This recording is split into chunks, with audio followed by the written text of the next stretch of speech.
I think you're right. I think Angela Merkel is overrated. A long time ago, a very long time ago, I was actually a fan of Angela Merkel's.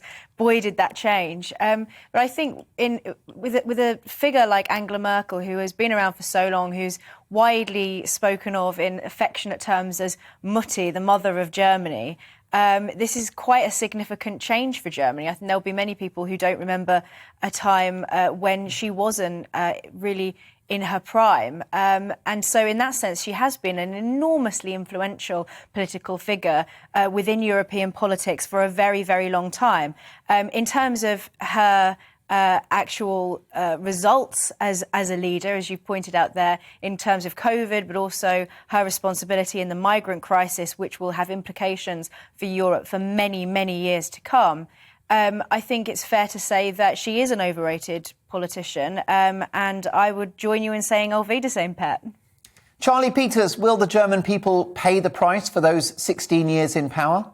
Well, it's yet to be seen, I suppose, but I think it's quite exciting to actually listen to someone be critical towards Angela Merkel on British television and indeed in British journalism in general. I think for her entire reign, and certainly towards the crescendo of her time as Chancellor, the discussion around Merkel has been one of sort of worship. She's treated not as a foreign leader, but as a foreign emissary. She is a sort of a diplomat from Berlin, not as a leader, someone we should criticise.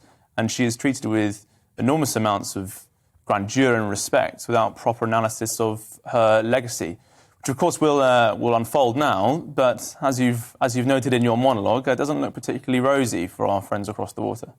Andre Walker, was she Germany's Margaret Thatcher? Oh, absolutely not.